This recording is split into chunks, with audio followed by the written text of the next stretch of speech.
All right, so YouTube says I am live, so hopefully I am live. Let me know, give me a thumbs up if the audio and everything sounds good. So, welcome everybody to this very unplanned art stream. It's been a long while since I'd streamed, so I figured I would just go for it tonight. And we'll see what happens. As usual, if you have any questions, just drop them in the chat. I'll start with something I'm kind of working on that I still need to finish. I'm sort of halfway a project, and talk about some stuff I've done in the last couple months. So yeah, hello to everybody joining. So let's switch over here. There we go. So this is kind of funky. I've been working on these renders. Actually, I'll show you. Get a sneak peek. I was doing some stuff inspired by coral, like the stuff you find in the sea. And I've been making a few renders with that kind of stuff in mind. Let's see, there's a third one here somewhere. Let me find it real quick. This is the third one. I think I did that one 2 nights ago or something. So yeah, kind of just patterns and stuff, and just kind of weird, interesting stuff. We'll see how they pan out. This one's kind of fun. It's not really, doesn't really look like coral, but it was like a byproduct of what I'm working on now. Hey everybody coming into the chat and saying hi. So you can see this is like a few steps after that mesh. It's kind of fun. I figure I'd work on this and just talk about random stuff while I'm doing it. So let's go into Vertex paint mode, and it's gonna take quite a bit of while.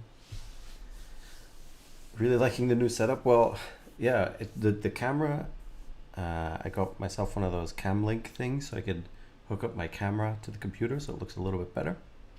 I still have to work on like the overlays and all that stuff, and I just didn't have time to do that yet, but I figured why keep putting it off. I've been wanting to do a stream for a while, so I figured I would just go for it.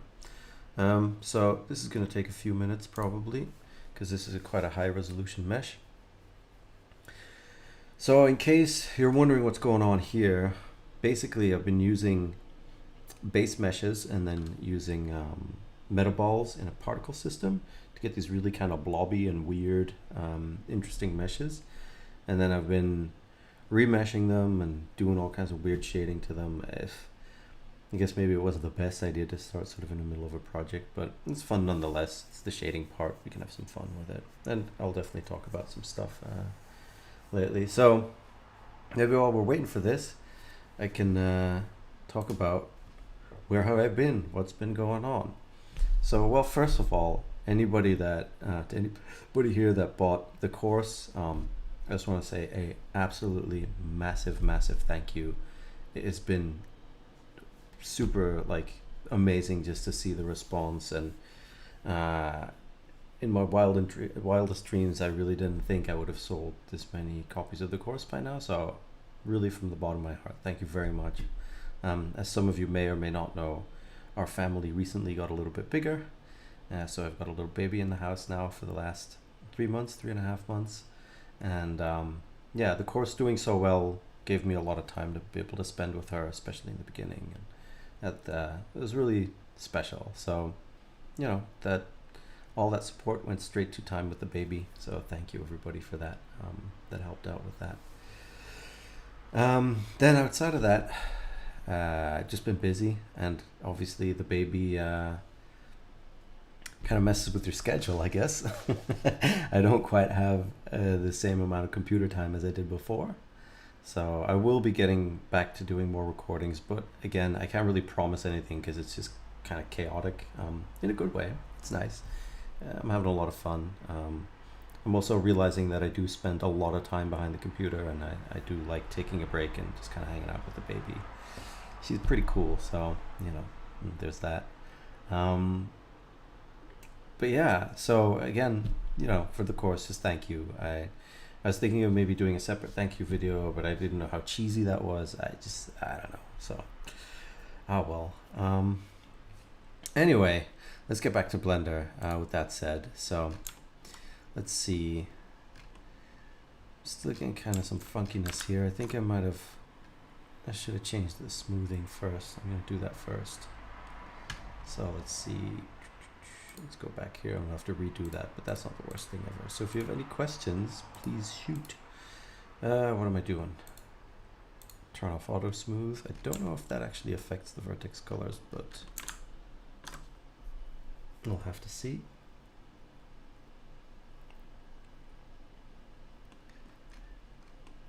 No, it looks like it's okay. All right, well, we'll try to use it and we'll see how that goes.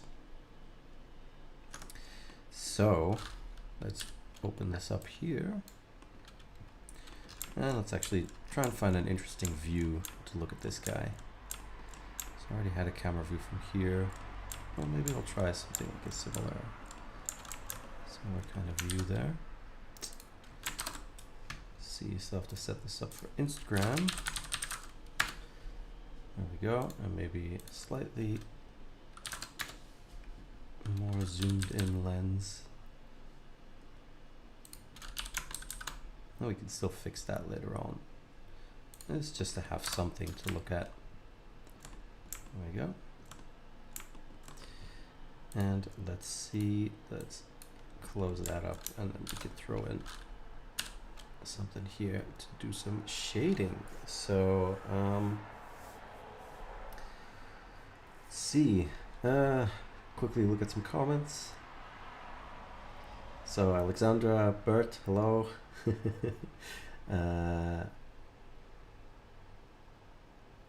Thanks, Naren. That's very nice of you. Let's see. My question is, who's your daddy and what does he do? My dad is a camera guy and editor. He's always been very much into film, so it's cool. Growing up around him, I got a lot of interest in like film and stuff from him as well. So let's see. What was I doing? Kind of in the middle of something here. So how did I create the sliced effect on the base mesh? Actually, I can show that because I still have it in here, I think. Let's see if I just hide this one for a sec. And then I need to select this one, go into my particle settings. That's the thick one, right? Yeah, and then show, where are we? Show emitter. So ignoring the particle system here at the bottom, basically, and if you've checked out the course, you'll recognize this technique. So in the weight paint, I add a vertex weight edit with a mask, and then I add another vertex weight edit with just a curve, so I can kind of recurve that mask. You can see as I pull it, it changes a little bit. And then on top of that, I add a mask modifier, and I use that vertex weight modifier just to kind of use that as a mask. So you can see the vertex group is in there. Then I smooth it out, so I just get a bit more smooth edges, and then I solidify that to get kind of a nice funky base mesh. And then you can smooth that out a little bit as well to kind of smooth the edges. So it's fun, and it's funny because that's kind of why I did this separate render, because I really just like the base shape here. I don't know, I just like what it did. It felt interesting, so I figured I'd pop like an alternative version of it before I completely finished it. There we go. So let's get back to what we were doing. There we go. And let's set this to rendered. I'm gonna add a few lights, and then I'll answer a few more questions. So, one thing I haven't done yet is scale this down. So whenever I'm working with metaballs, I tend to scale stuff up really large because it can get a little weird with small values. So what I'm gonna do is actually grab that camera, grab this mesh, and then I'm gonna set this to 3D cursor. And now I can scale this down to kind of see this is still roughly 2 meters. So, and the down is when I activate depth of field on the camera, I want to get a bit more of a realistic feel, and that's only going to work if the scale is correct. So reset the scale of the camera, and I'm gonna apply all the transforms here. So anything I do on this mesh kind of makes sense. So now, if I just turn off my overlays here, add in an area light, there we go. And if I sound a little bit nasal, I've been sick all week, so hopefully that doesn't bother people too much.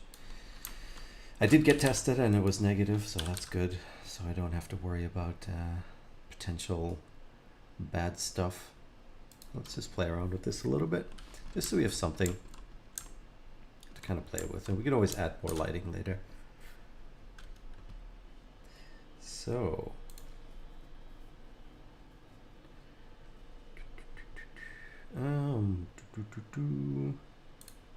let's check this out and then make sure this is a shading window. All right, so in the input, I'll add the vertex colors in. Then we just preview them.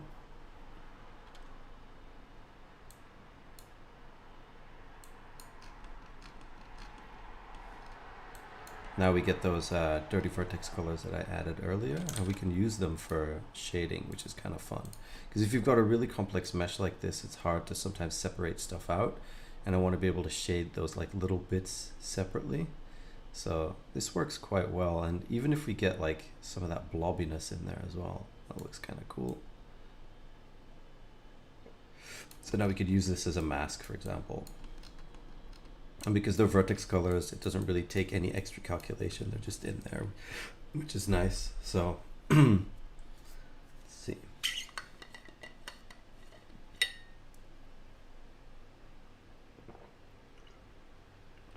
And Daniel asks, interested to see the workflow of that microscopic cell fluid like animation I did recently. The weird sort of fluid simmy things. There should be a loophole on that one at some point. I don't want to say soon anymore because I can't really schedule stuff like I said, as I did before, but I'm aiming to do tutorials on all this stuff, so this should be one. But yeah, it's MantaFlow and a bunch of forces basically, and you get some really cool effects. Bro, can you imagine all that moving like fingers? Yeah, that would be fun. Technically it's a particle system, so you could animate it. And you could put animated stuff in there if you wanted to. That could be, yeah, that could work even. Wouldn't be fast though. I'll tell you right now. Exporting this mesh took like, I don't know, like an hour. It was crazy. So, do I have any advice for Houdini and Blender beginners comparing one-to-one on the surface? They're two completely different approaches to CG, so comparing them doesn't really make sense, honestly. Yeah, I think Blender is a bit more artist focused, I would say, in the way that it operates. It's just easier to get stuff done quickly, while Houdini, it allows for really advanced stuff, but it takes a little bit longer to set up. And I think, yeah, no, wrong mix node. So let's actually throw in a mix shader. I don't know, there's plenty of people that have like Houdini and Blender tutorials and stuff for beginners that you can check out. Honestly, just try both of them, see which one feels good to you, and then use that one or the other one.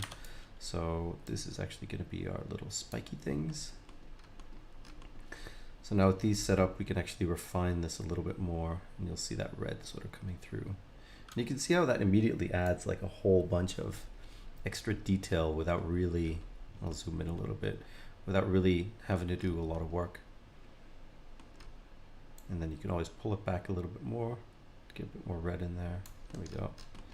And then even these shaders could be could have some procedural stuff in them as well. Let's change the color of this base shader. Ooh, that's actually quite nice.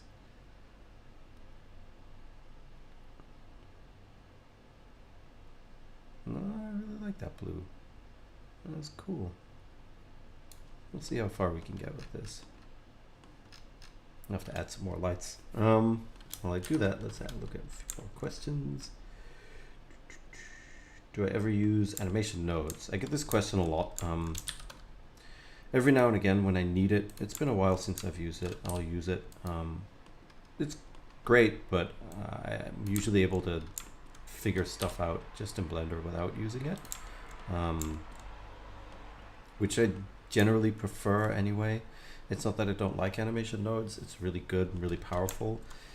It's sort of the thing with nodes is Nodes are great if you're trying to do really complex stuff, or you want to have like specific effects.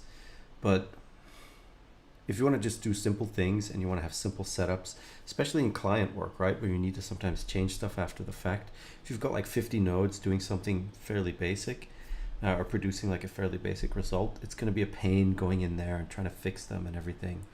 But if you have just a simple setup with like 2 or 3 objects and they're working together, I generally find that more useful. But again, it's up to you. So, you know, it's, yeah.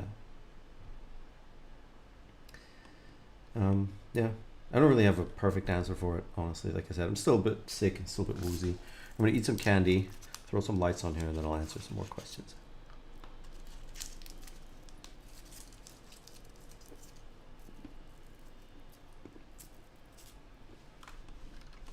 I picked the worst candies ever to answer questions.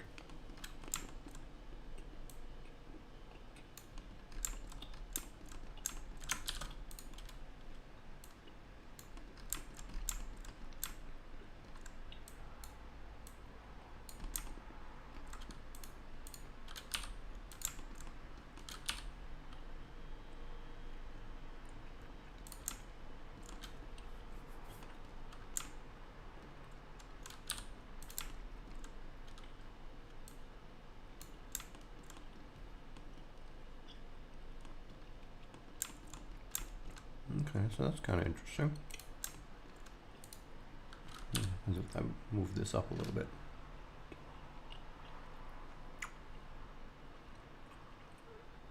Doesn't really do much for it in general.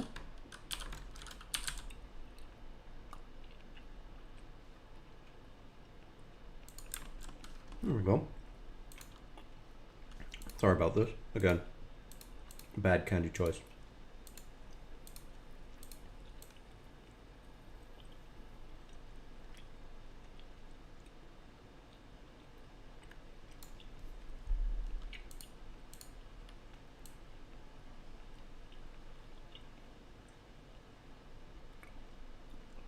There we go, that accents those colors quite nicely. Maybe it's a bit much, I don't know. We'll see. So, hello to the people still coming in. So, Rikolov says, your RTMG course helped give me a jumpstart in Blender and I loved it. Looking forward to more videos from Loophole series if you're still continuing that. Yes, I aim to continue everything I start, but like I said, crazy schedule right now. Once the baby gets a little bit older, yeah, things will start picking up again a bit more. But for now, yeah, I'm definitely trying to get more stuff out there. It's just been nuts. So Alexandra says, your RTMG course helped me get a job as an art director just a month ago. Oh, super! You're super rad. Hope maybe one day we'll meet you in real life. Yeah, if once this whole pandemic thing is over, when the Blender conference is on again, I'll definitely be there. But you actually managed to get a job from something I made. That's crazy. Well, I hope you really enjoy it then. Like, that's, wow, cool, nice. That kind of made my day a little bit. Thank you for that.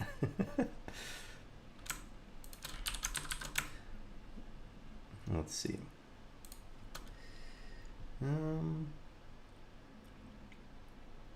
Are you excited from Blendini or everything nodes? Yeah, that I am. I think that's going to be a huge difference, because one other thing I always have with animation nodes is if I throw like a really dense mesh in there, like a 5 million polygon mesh, it just chugs. It has a really hard time with it due to the fact that it's coded in Python and it's not as multi-threaded and it doesn't go as deep as everything nodes. And I hope everything nodes is going to bring significant improvement to that, as well as Pablo Tabarro, who's working on sculpting, is going to redo meshes for sculpting, but I hope some of that trickles down to just the regular mesh system. I'm assuming it's the same thing, but we'll see. It could be cool, but yeah.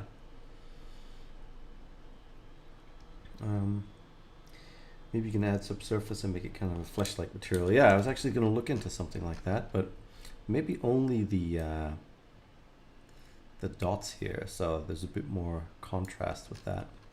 Let's see, we might have to grab this color ramp.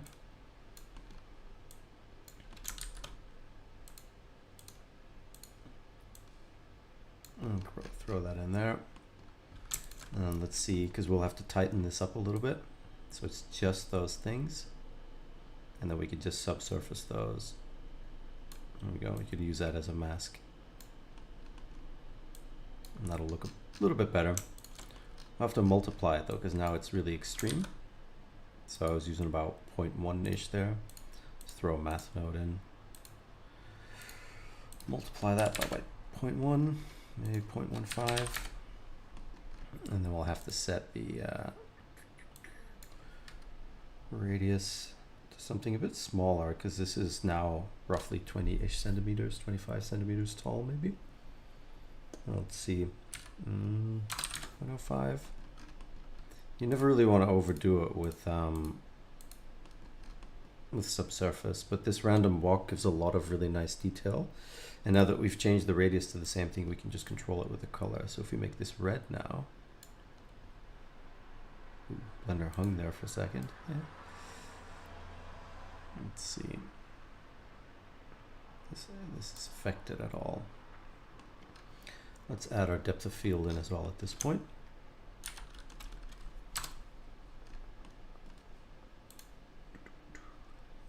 Depth of field, and we want it to be roughly around the eyes. And you can see that's a little bit much. Still a bit much. Kind of, yeah, you want it to be, yeah, it's still quite a bit, but looks okay. Let's see. No more variation in whatever's going on here.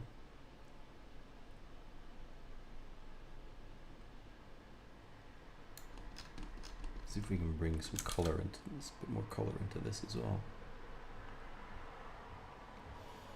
Let's grab a wave texture to begin with.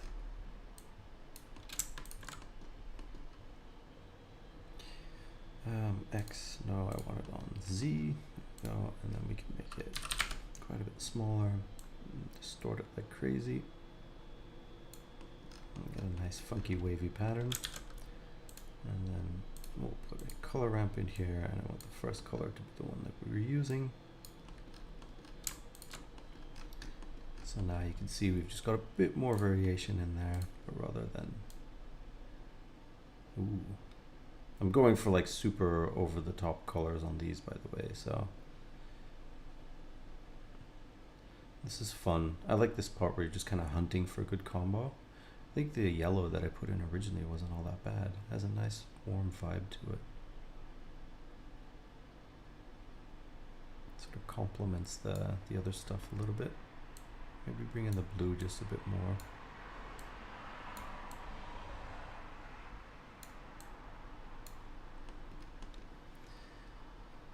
Alright. So Brett says 2 screens, Midge live on 1, Ducky 3D live on 2. Oh, I had no idea it was live streaming tonight. Cool. Z says hello. Hello, Z.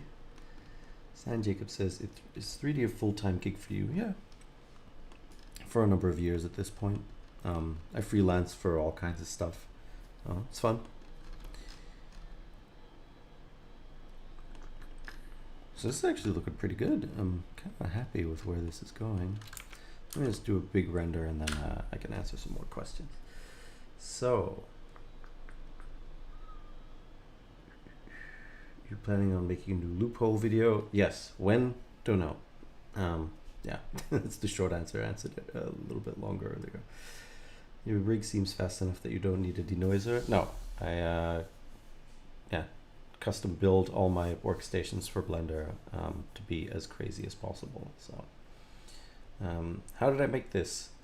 The 3D texture, metaballs in a particle system, and lots of patience because it gets really, really slow. So I did a first pass of like just circular blobby metaballs all around the pattern, and then I did a second pass of like these little rice grains that seem to stick out. Here we go.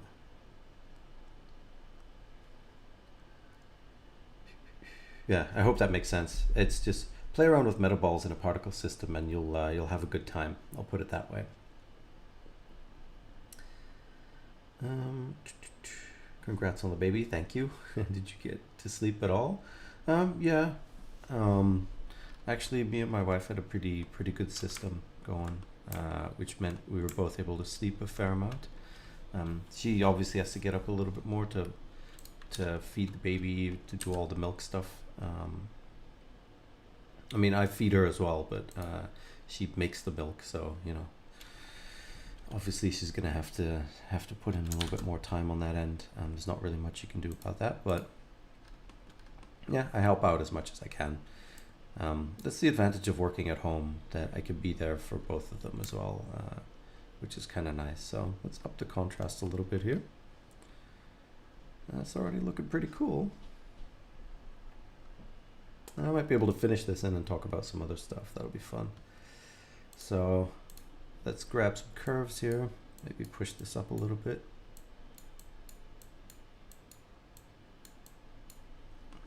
Let's go into our Compositor as well.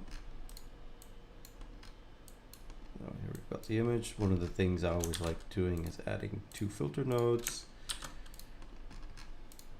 One set to sharpen, and then the other set to soften. And then once we go full, you'll see all that noise turns into like camera type film grain noise, which is really nice. And it just adds a little bit of pop. Sometimes the sharpen can really like brighten stuff up, but you can't really overdo it, because then it looks a little weird and wonky, unless you want that effect, obviously. But sometimes I overdo it just a little bit. And I know I'm going to render this at like 8K for later. So the small details, especially on social media, won't be all that visible. Let's play around with the colors here a little bit. Take out the red. We get a nice little sort of focus on the front of the face here. Maybe, maybe not. We'll see. And it's really just small increments, kind of looking at it. I think that's a nice balance. And always, rather than pushing colors up, I generally always experiment with taking colors away first to see what happens. And the green offers like a nice balance, but once you start pulling it out, this gives it an interesting feel. And again, it's all very subtle. Ooh, less blue, what's more blue? Just a little bit less blue. There we go. And I honestly didn't think I would finish this quick, so I think I might leave it at this. Maybe I'll do another pass later tonight. But for now, I think this is okay. So let me set this up to render.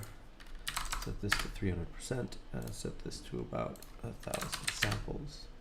And then I can let that run overnight later on. I'll set this back to auto detect. So it's going to use everything. So let's close this, and then I'll answer some questions about some stuff that people have been asking about for a while now. So I'll go back to some recent projects and talk about those. Like, let's start with these struct ones.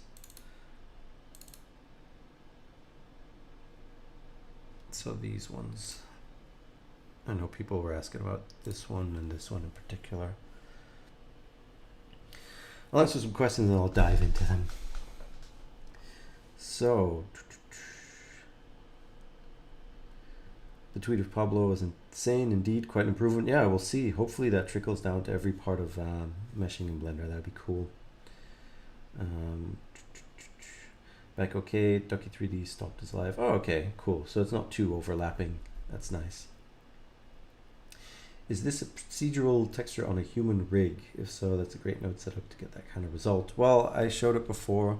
It's like a base mesh that I then added a whole bunch. So if I turn this one off and turn this one back on, this is like a base mesh that I created with a bunch of modifiers. Yeah, once the stream is over, you could always go look at the start of it and I show how it's set up. And then it's just some procedural shading and some fun, really. So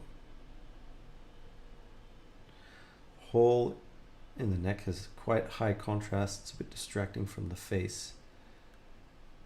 Yeah, I guess. I don't mind it though. I kind of picked it because I like that sort of weird hole here. Yeah. It is what it is. I'm not going to worry about it too much. Like I said, this mesh took like an hour and a half to export. Took forever. So I'm not really inclined to go back and do that again. I've never played with GGX and multi-scatter GGX and the other settings. What do you look for when you change those settings? So multi-scatter GGX compared to the regular one, it just gives you slightly brighter reflections. They just feel a little bit brighter and fuller and nicer. So I don't know if I'll be able to find it now, but they recently added multi-scatter GGX to Eevee as well. And the reason I want to find that is, oh, there we go. If you look at this image, here you can see without is the top row and with is the bottom row. And it might seem really subtle, but you can see how everything just is a little bit brighter and a little bit nicer to look at. And that's the reason why I generally enable it. I know this is something that's got a lot of reflections and stuff going on, so I want this to kind of have maximized maximized reflections. And then the other one is the random walk parameter in the shader. So if we go back to the shader real quick, for this one, this sets the subsurface scattering method, and I find that random walk brings out a bit more detail in these like little rice grains when you look at them. They're a little bit brighter than they were before, but it sometimes can get artifacts as well. So it depends. You can enable it and then look at it and see how it looks, and if it just sucks, then you can go back to the other one. But I generally use this one for like small detail and things like that. So you're getting the new RTX GPU. I don't know. I built this rig a few months ago, and I still have my quad GPU other workstation here to do rendering when I'm working on this one, with the 1080 Ti's in it. And honestly, they seem really nice, but I've got an AMD GPU in this rig because I wanted to work with all open source stuff. So I'm on Linux, and AMD has really good open source drivers. So I'm using the open source drivers from AMD, so there's no proprietary stuff in there. It seems really good though, the new RTX GPUs. Yeah, if you're trying to buy one, it must be rough because they seem like, sold out everywhere. So yeah, I don't really intend on getting one, maybe down the line, but I built this machine with a crazy CPU in it, so to kind of get away from GPU rendering for a few reasons. So how did I start with Blender, and like how and where did you learn Blender from? So I've answered this before, but I don't mind doing it again. I'm going to open a second Blender instance just to open one of those files in the meantime, and then I'll answer the question. So this was struct, and then let's grab number 7. So let's just grab that one and then make sure I do not save this. Oh man, you can see this is pretty heavy. We're at like 33 million faces. So do these have, they just have the wireframe modifier. Okay, might be worth starting a new file and showing you how I created it. So what was I saying? Can't remember. Oh yeah, the starting Blender. So I started with 3ds Max. Well, to give you the full story, I started playing around the CG when I was like, I don't know, 14, 15, 16 maybe. Very on and off, nothing serious. And then when I got to college, I finally started taking it seriously, and then we learned Cinema 4D in college. And before the end of the year, I switched to 3ds Max because the studio I was going to intern at after college was using 3ds Max. And then I think 5 or 6 years ago, I switched to Blender. And I've just been learning everything from the internet as long as I can remember. The college classes were good, but they were quite basic. So yeah, we were kind of forced to. Actually, I'll start from scratch on this one because it doesn't really make sense to try and show it like this. So yeah, I learned a lot from the internet, basically. Yeah, I mean, maybe not the answer you were looking for, but there's a lot to learn. There's some really great online courses that you can follow. Anything, you know, there's really expensive ones as well that are really good if you've got the money. It's kind of hard to recommend anything because there's so much stuff nowadays, but I've just been obsessed with it for a long time. So yeah, that's it basically. So Macedonia says, can't count the boxes. Is it 3950X or what? It's actually a Threadripper 3990X, so 64 core, 128 thread CPU, which is what I built the machine around. I had, like I mentioned before, a multi-GPU setup for rendering, which was great. And I'm showing you how to create those shapes, by the way, those grid lines. You saw there was a whole bunch of them. I'm just going to do that in the background while I'm talking.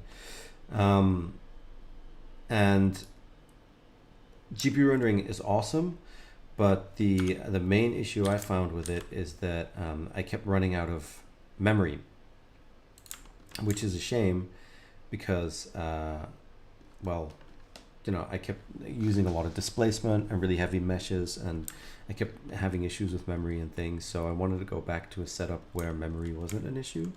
So I ended up, building a machine with a CPU and 256 gigabytes of RAM, which seems like excess, but I've actually used it to quite some extent already. So for what I do, I think it works. And I don't know why the skin modifier feels like being kind of a doozy here. There we go. That's what I wanted. So yeah, long story short. So how did the course sales go? Did it go as well as you hoped? Yes. Part of being able to build this machine was the course sales. As I said in the beginning, it just kind of blew me away, the popularity. I'm extremely, extremely thankful for everybody that bought it. So very much thank you. It went far beyond anything that I had hoped. So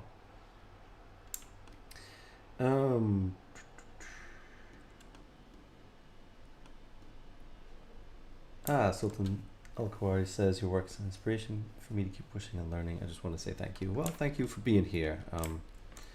I haven't, like I said, I haven't streamed in a while, and I can be a bit of a recluse sometimes.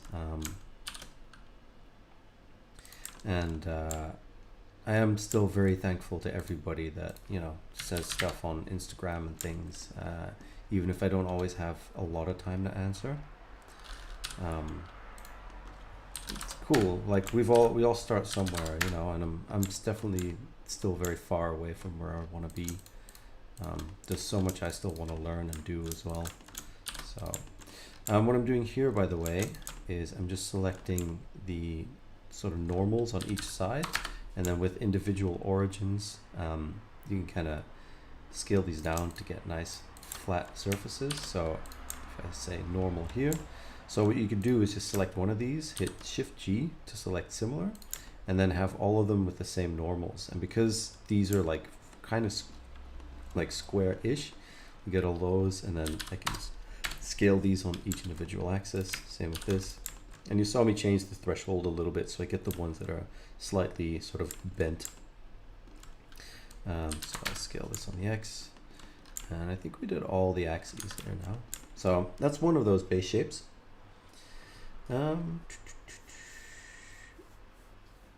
So wow, that render looks awesome. Thank you. I don't know which one it was, but thank you. Congrats on the kid and having made your passion into a living. So since this is based on a particle system, could this thing be procedurally animated?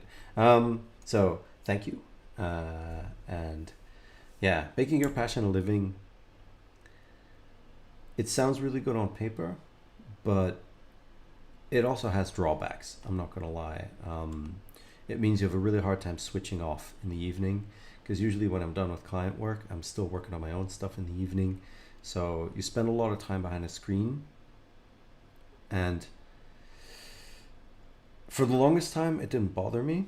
Now that I have, you know, a kid to take care of, I definitely noticed it, that I'm at it a lot. Not only that, I'm in my 30s now, and I can start noticing that I need to watch out for it not to take a toll on me physically as well, because it just seems like sitting down for a long time, but really, you know, people weren't really made for that. Humans weren't really made for that. And I'm starting to feel like I need to take more breaks and kind of be a bit more aware of what I'm doing. So to anybody thinking of doing the same thing, yeah, make sure you have like some exercise and things in mind that you can do outside of it. So then, based on a particle, it could be procedurally animated. Yes, for sure. I'm sure it could. So I'm just going to remesh this so we get kind of an interesting look here. And then what we can do is add an edge split modifier. Now what this is going to do is it's just going to split these hard angled edges, and I'll show you why in just a second. If we want to displace this, and we'll throw in a distorted noise, a cell noise. There we go, and just something maybe a little bit bigger. There we go, and maybe not quite as extreme. And you can see if I turn this edge split off now, these edges are still stuck together, and you can get kind of weirdness if you really push the displace. They kind of push out diagonally, and I don't want that to happen. So when I turn this on, it still happens a little bit, I guess, but you get sort of straighter edges, and it'll do more interesting things. So with these selected, another thing I'll do is add in a solidify, and let's move this up a little bit. So let's do this before the edge split, bring in the thickness, just so you have multiple layers of this stuff, and then you could even duplicate it and add in another set of layers.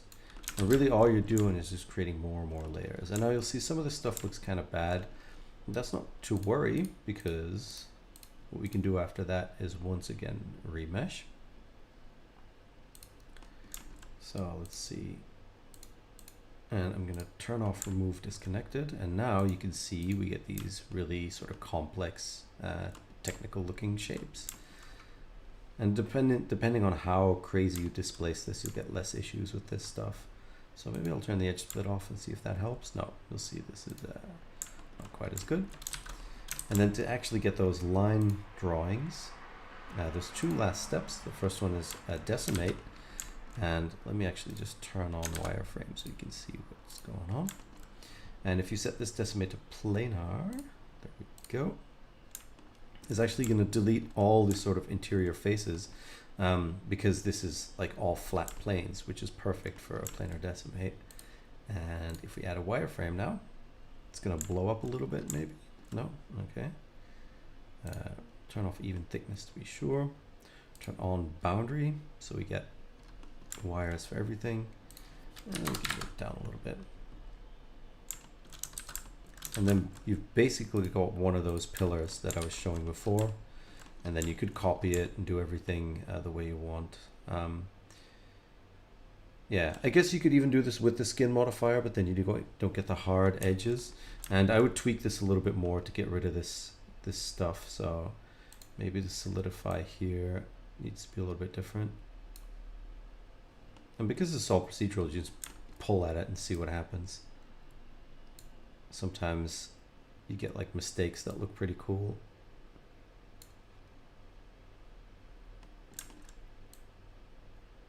And then it's a case of just layering these in different ways and kind of making them fit together and stuff. Like if I just duplicate this real quick, well, I say quick, but it's starting to get a little slow. And obviously I would do it differently, but I would create a whole bunch of different ones. Then you can kind of fit them together and make them look kind of interesting. And for the most part, I started off with one of the add-ons that I made, but I don't know if it still works in 2.9. I'd have to look at it. So to create sort of the base shapes that I modeled earlier, I grabbed random grid from GitHub, and I just created a whole bunch of these. And then I did the same thing basically as this, but then I had a whole bunch of different ones I could use and just arrange. And the cool thing is, like, when you look at this, and I gotta make sure I'm not messing with my stream here. There we go. Once you start adding any sort of lights into this, see, this is even just a point light. You can see this immediately gives you really interesting results because there's so much geometry and so much stuff to go around in the lights. Yeah, you can have just tons of fun with this. So you can see this one's a little bit brighter, and then if we duplicate it and maybe put it up here, give this a different color, you can immediately see, because of all this geometry, it like bleeds into each other and makes for really interesting and fun combos. So, and then it's a case of fitting them together and finding an interesting composition. And you can see we're at like what, about 1 million faces. So the one that opened here was like what, 33 million faces. I render all of these really large, so here you can see it at like a 1-to-1 scale, and you can see all the crazy detail.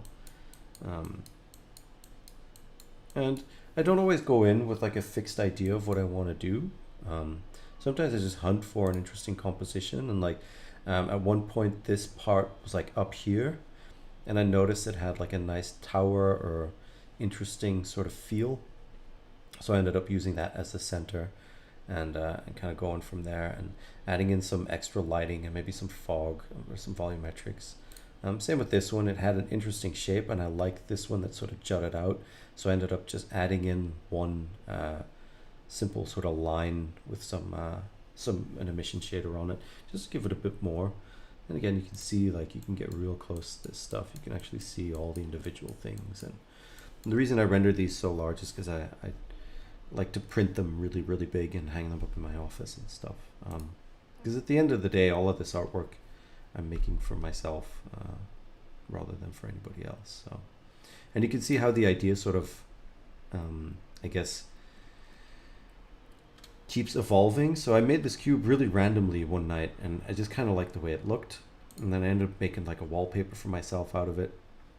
And then I made like a really big sort of cube with lots of like weird stuff in between, but then the shading wasn't perfect, but I liked it anyway because it was interesting. It has some normal bits of mesh in there with some glass shaders and things. And then it sort of took shape as this first one, because I was like, okay, so this is interesting, but it's just a big block. Can we like get more structure into it? And then that's what ended up happening. So, and then from there, added color to it, and I was like, whoa, this is how it goes. And then this one, I just went too far because you can't really see, you get lost in the structure of it. But my idea of these is then when I print them really, really big, it'll be fun to kind of stand in front of it and like kind of get sucked into it a little bit. And then for the last one, I had to do some Tron colors because obviously you gotta do Tron colors every now and then. So yeah, and then it's combining like the glass from this first one and then the idea of the bottom lighting of the other ones. So a lot of these series sort of evolve as I make them, but I think a lot of the ideas are worthy to be shown anyway. So let's see, maybe some more questions, and then we'll move on to the next series. And then I got to keep an eye on the time because I have to warm up a baby bottle later tonight. So so 3D Art Guy asks, would you like to use Ace's color management, or does it not matter for you? I would love to use it, but the implementation that you can find for Blender right now is a bit rough. It works, but it messes up a lot of stuff like color pickers and other things. And it's rough. A friend of mine they use it at the studio, and they kind of have to work around a lot of things, but they use it because they do a lot of VFX work and matching it to cameras. Aces makes it a lot easier. But yeah, I'm hoping it'll get implemented at one point. I think if you type in Blender Aces GitHub, there's like multiple. So this is Filmic, but you want. Oh, this is a great website, by the way. Is it this one? Yeah. So they go over how to set up Blender 2.9 with ACES. Here's the GitHub repo you can download, how to put it into Blender, and you can see, but it does mess with a lot of stuff, and like he goes into detail about what does and doesn't work. I got this article recommended by the guy that uses it in the studio, so yeah, definitely check this stuff out. You can put it in there, but it's wonky. The whole ACES thing itself works perfectly, but stuff in your UI breaks basically because it's not ready for it. So yeah, it's good to know. Is this Linux? Yes, it is. Consider using Fresnel? I don't know exactly what you mean by that. True Music says, love your website. Thank you. I coded it myself. Quite proud of it, actually. Yeah, it's good fun. Never thought I would like web design because I used to hate it in college, but yeah, CSS has come a long way, so it's kind of fun doing this stuff. But next, I'm trying to think. I always have to go to Instagram to see what I did because I keep forgetting all the stuff I've done so far, and people are asking me stuff. So let's go to my profile and then go check it out. So these I kind of covered in the loophole, so I'm not going to go over it. That loop you can download and pull apart yourself if you want. So these guys, they're kind of cool. I'll open them up and see if I can pull one apart. I'm hoping to do a weird shit episode on it, but like I said, it's just been crazy. So it's Neb, and let's see which ones are in there. I think 2 is the first one that's like decent. Let's have a look. Projects. Neb. There we go. Yeah, so again, here you can see like the full size of these. You know, it's kind of over the top, but it's cool because like when you print stuff like 1.5 meters or 1 meter tall, it's really fun. So yeah, let's see if there's anything specific to any of them. Not really. They all use a similar technique. So again, rather than opening up the file and everything being like super slow and me being mega paranoid that I'll overwrite it, I'll show you the technique sort of from scratch, and I'll do it with a monkey because you cannot have enough Suzanne in your life. So monkey, there we go. All right. Before I do that, one more.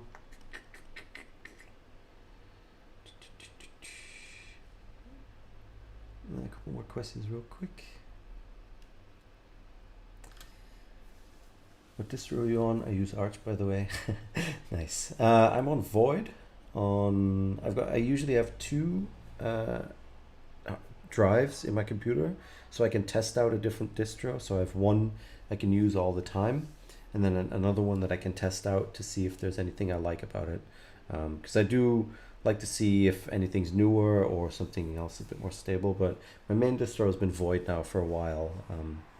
It requires a bit more setup, and it has a certain nerd factor to it that I like. But on the other drive is Ubuntu. I really like Xfce as a desktop because Ubuntu just works for a lot of stuff. There's a lot of software, a bit more software that you can find generally, and I use that for like gaming and other things because that seems to work a little bit better. So yeah. I think he said Kubuntu before, but I'm not sure. No. And I've tried KDE, but I'm not. It just doesn't grab me as much. I just really like Xfce because of how crazy fast it is. And I don't know, I found a theme that I really like. Everything's gray. It gets out of my way. It's just perfect. And I know how to really tune it to the way I want, I guess. So Mikael asks, do you use any Houdini? If yes, any tips on where to go and look and learn procedural modeling most optimally? I do not. I have tried it in the past, but I don't use it at all for my work generally. Only if I really, really, really need it for something, I might pay for a license. But in general, I don't use it all that much, unfortunately. How do you determine the pricing for a project while freelancing? Well, I have a day rate, and I try to figure out in advance how many days I'm going to be working on it, and I multiply that by my day rate, add, I don't know, 10-20%, just for feedback and stuff, because you never know. Things tend to come back. Yeah, that's it. I don't know. I don't take that stuff too seriously. My day rate is based on the amount of days I want to work in a month to be able to pay rent, basically. So I kind of look at how much time do I want to spend on client work in a month to be able to kind of make the minimum amount of money that I want to make. Take that divided by the number of days, and that's roughly my day rate. It's gone up a little bit now with the baby and everything, because I've got a bit more costs in my life, but that's generally how I try to do it. And some people think it's expensive, some people think it's cheap. It's really hard to tell. Depends on the country you are. Like, there's so many factors. I just look at it as like what I want to get out of it, basically. And you shouldn't sell yourself short. If you've got a lot of requests coming in, it means people like your work. It means you don't have to sell yourself short, basically. So what am I doing? Because I'm kind of rambling on here. So first I created Suzanne. I threw on a solidify modifier just to get that glass in. And now the other thing I'm going to do is just add a second Suzanne, throw out the solidify, and I'm going to push that in a little bit with a displace. And then so if you just leave the displace empty, you can just use the value to kind of push it in a little bit. And I'll leave the other one on so I can see what's going on. So this is actually going to be my volume shader. So I want it to be slightly sort of smaller than the other one. There we go. I don't really want it to touch, but now I've got a smaller Suzanne inside a larger one, and I can use that for volume shading. So the second one gets a different shader. There we go. And is going to get a volume shader. And I'm doing this sort of off the top of my head. I kind of know what I did, but we'll see. So this is now a principled volume shader. I'm going to set this to full, and let's up the density a little bit, maybe 25. Now you can get nice thick volume. And I'm just going to add a few more lights so we can see what we're doing. Maybe add this a little bit. There we go. And maybe add one from the side.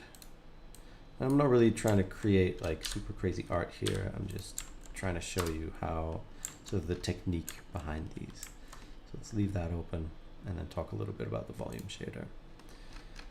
So I found, I don't know, maybe it was a bug and it got fixed. So I found when you're using textures, let's grab a wave texture. I'm just going to set this to object. I'm going to set this to Z. So now I have these nice sort of, interesting pattern to work with. I'm going to push up the distortion to get kind of a nebula look real quick. And again, you can push up the distortion, bring up the detail a little bit. So what I was doing with this, and bring up the detail a little bit more maybe. There we go. What I was doing with this, I was piping it into a color ramp and then using that as the density. There we go. And you'll kind of be able to see it. And it looks like they might have fixed it, but I was getting issues where it seemed to only like render in camera space in a weird way. So I found that rather than using a color ramp, I would use a math node set to power. And then bringing that up higher actually increases the contrast. So you can kind of see that shape coming in now. And then I would use another math node set to multiply. And then this is really just a control for how thick the fog is. So now you can see the fog is quite thick. And as I bring the exponent up, you'll see you'll get these wispier things because the contrast is higher. Now, I found that clamping both of these really helped. In this case, maybe not the multiply, because we definitely want the density to be up, but definitely clamping this one seemed to help with like artifacts and other things. Now I can bring the scale up a little bit, and you can see that effect already happening. I'm just going to turn off the glass Suzanne so you can actually see the inside here.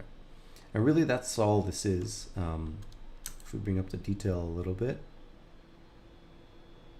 you can see we're already getting those effects. So then it's a case of colorizing this stuff. So we got a color ramp. We can just bring in the wave texture here, and I'll answer a bit more questions in a little bit. I just want to kind of finish this train of thought. So let's make this one red, and let's make this one, I don't know, greenish yellow. So now it's just a case of finding the point where that one, and actually let's plug this one into that because that'll work better. There we go. And now you can kind of start coloring this. Maybe bring down the saturation on the red a little bit. So now you've got colorization along sort of the shape itself, which is cool. But if you want to put even more detail into this, what you can do is you can bring in a second wave texture. And then let's look at this, and then let's maybe scale this up so it's a little bit bigger and distort it a little bit more even. And then what we're going to do is just delete this.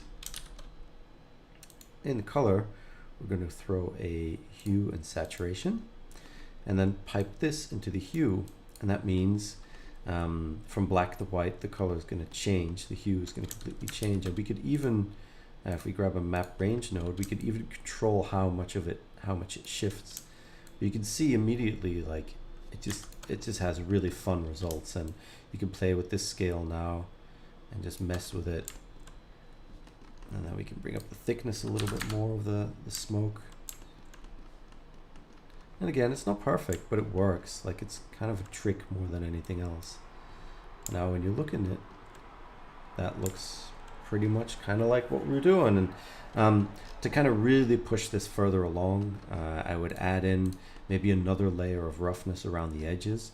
So now you can see when you zoom in, and this is sort of an effect of rendering everything so large, is that you really start honing into like fine details of things. What happens if I turn off the clamp here? No, it doesn't help. Turn on the clamp here, no. Say 500. There it is. It's a little bit thicker, a little bit better. One of the things you can do then is if you grab like a noise texture, for example, and set this one to be kind of small. So I'm going to set this to 50. You can see it has a lot of small detail in it now. Maybe set the detail up a little bit higher. I have to delete this every time because the node wrangler doesn't understand what I'm trying to do. What you could do is just add a mix RGB node in between your vector and mix in this noise texture. Now, if you mix it in really hardcore, you'll see it goes kind of crazy.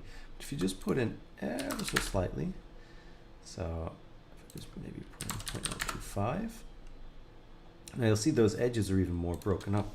So if I turn this off, and let me turn off the glass as well so we can just see what's going on. So this is with it on, this is with it off. So you can see it just adds just that little bit more fine grain, high frequency detail, or whatever you want to call it, into the render. So you can even turn this down quite a bit, and it's really just to kind of bump up those edges a little bit. So I put the color instead of the factor in there. And from there on, it's just a case of kind of playing with these coordinates and finding one that works really well, or maybe playing with the rotation or even the scale. You know, you can have it repeat quite a bit, or maybe not repeat much at all. So you get kind of these more wispy, wavy looking things. Then it's just a case of making stuff bigger and smaller. Again, it's up to you to play with this, obviously, but you can see the effect is definitely there. Yeah, things have changed a little bit when it comes to volumes. So the step rate, the higher the step rate, the faster it will render. So if I set this to like 5, for example, you'll see this converges a lot quicker, but you lose a lot of fine detail. So it's up to you to what you want. Again, these max steps are set to like 1024 by default. I almost always set these down to 128, or just a smaller number, and you see how it converges a lot faster already. That being said, they're still super slow to render no matter what you're doing. So yeah, so that kind of covers that. You can do stuff like oversaturate a little bit as well, and then you get really cool, interesting looking effects. So yeah, it's up to you guys to play around with that. But that's the basic idea behind these. Okay. So getting back to some of these questions. Modifier displacements and stuff seem to eat memory. I had to give myself a modifier asteroids and do random shaders just to get it to render. Yeah, if you do a lot of stuff, like once you get into the millions of polygons, it does eat up quite a bit of memory, which is why I built this machine with all the memory, so I could really push it further, a lot further.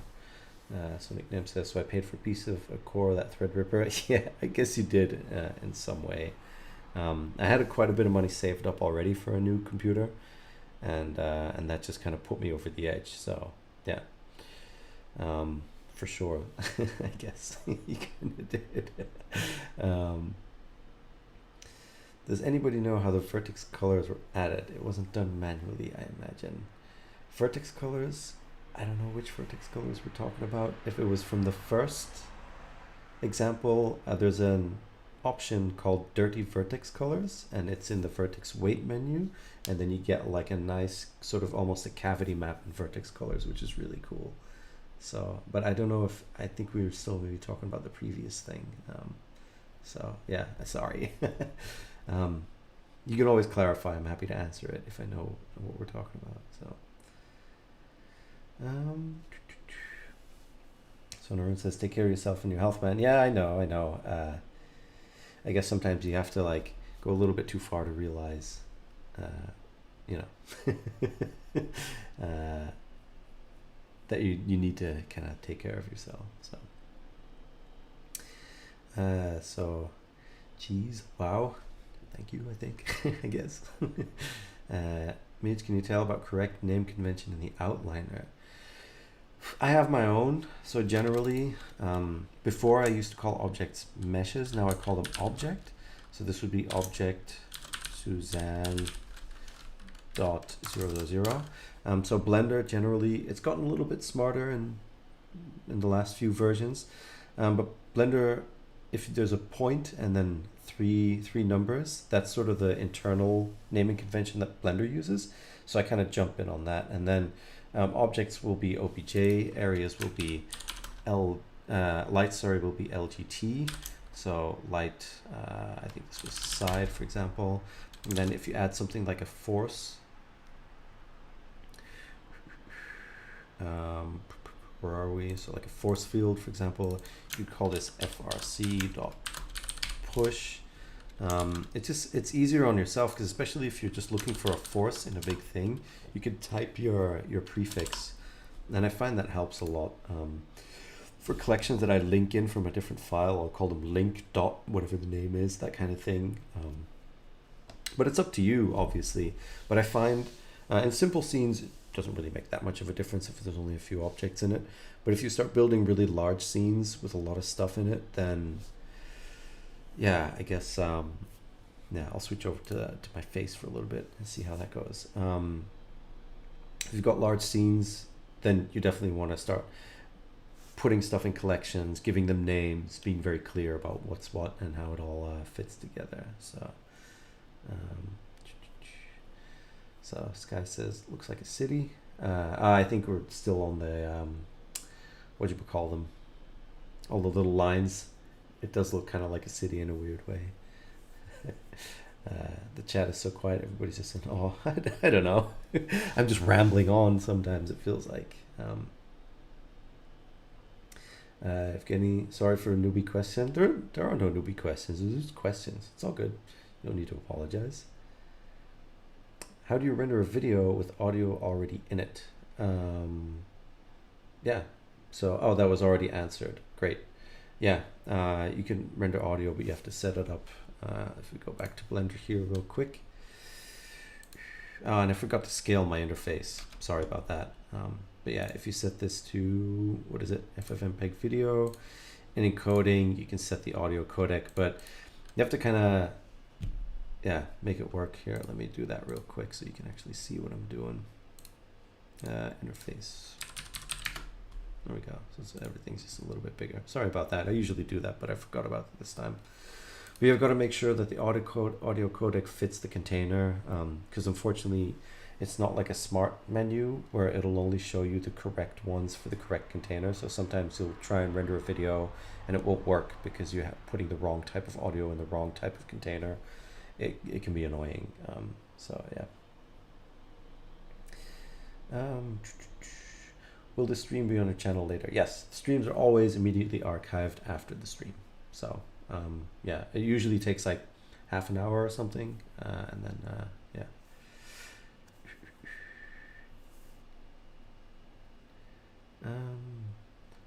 On the left side of the screen, if you want more help. Oh yeah, it's still on about the audio. That's fine. Robert says, "Woo, finally got a live stream." Well, welcome. Let's actually look at something else I might be able to talk about in the meantime. I'd love to talk about these, but I'm going to do a tutorial on that technique specifically. So I'm not going to talk about them just yet because, not because I don't want to show it or whatever, but it's going to take a while. And maybe actually I'll try to set one up. Let's do that because it's simulation, so it could take a little while. So yeah, that's that. But I'll do a proper separate tutorial on it as well. Circle, but a torus, please. There we go. So let's try and set this up while I answer some more questions. So what is the next question?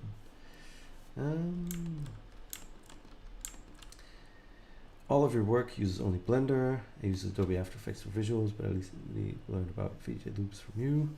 Would you recommend Blender as a good software to start making VJ loops? Yeah, I would say like 95% of the stuff I do is Blender. Even like compositing and things I do in Blender as well, just because I like having everything in one place. But that's just me. You can use anything you want, obviously. So what was I gonna say? Yeah, have fun with the VJ loops. I guess I can recommend my course, but like look at my channel first. Download some of the VJ loops that I've created from my website. The Blender files are there as well. Pull those apart. Look at Ducky3D's channel. He does very similar stuff as well. But yeah, Blender, and especially if you're just starting out, Blender with Eevee is so much fun for loops because you can get stuff out really quick. That being said, you know, After Effects is cool too, so it's up to you. But I really do like Blender for it. So let's see if we can kind of set one of these up and make them work. What time is it? I've got a little under an hour left, so there we go.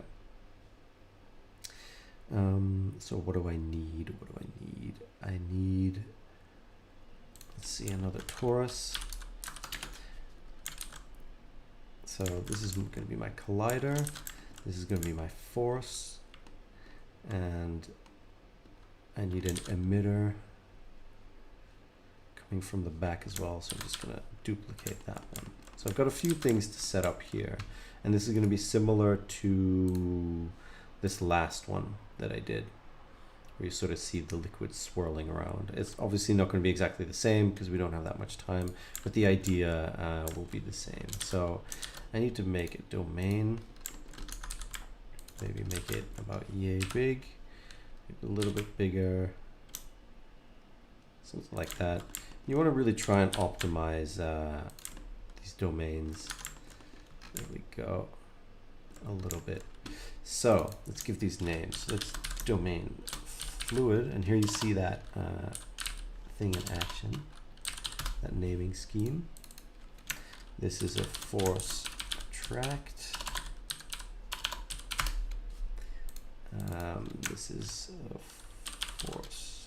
And actually, this is collision torus, and this is the emitter for the fluid.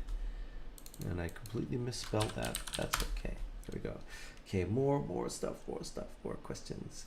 Russell says hello. Hello, Russell. Welcome. Faraz asks, do you use Octane renderer? No, I've tried the demo and stuff, but I like Cycles, so it's all good. Octane's cool too, though. It's up to you to use whatever you like, obviously. I just like that Cycles is integrated. The thing with Octane is that you need to use their Blender build, and sometimes it can lag behind the, well, it just lags behind a little bit, the releases, and I'm always using the daily build, so I actually build Blender from scratch, so I pull in the source code, and then every day I can just update the source code and build the new version with all the new crazy features in there, which is fun. So let's see, what do we need to add here? So I'm gonna save my file here on a fast drive so we don't lose too much time, and let's call this lol, because I have no idea what I'm doing. There we go. Just so it saves its fluid stuff in the right place on a fast disk. So let's go to our fluid, and this is a domain. This is a liquid domain. Let's set this to 64 divisions to start with, and not worry about any of the other stuff right now. And we're going to set this to fluid and set this to flow, and this is going to be a liquid flow, and it's going to be an inflow, so that means I'm not getting anything. That's okay, because I'm sure I just need to do something. So the flow source is the mesh, and I need some surface emission. Still not going to get anything.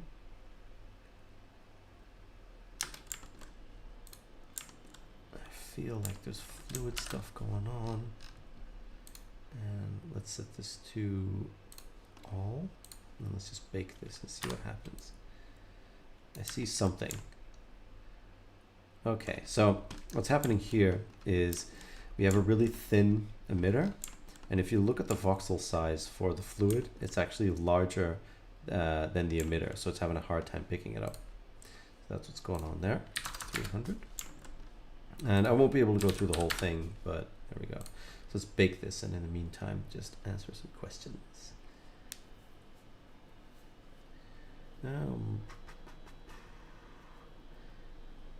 So there's still audio stuff, but people are answering that, so I'm gonna kind of leave that for what it is. What does clamping the nodes do? It just helps with the effect, I found.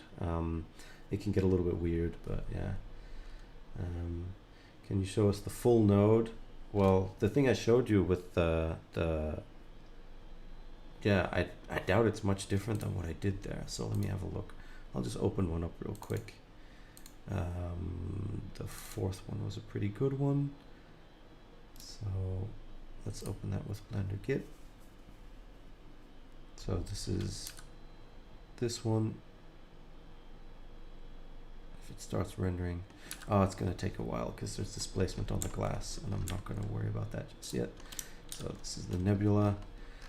So here you can see there's a Musgrave texture in this one being kind of, yeah, I did this in the other example. I did this with a mix node in the vector. This is how I used to do it before with like adding and subtracting.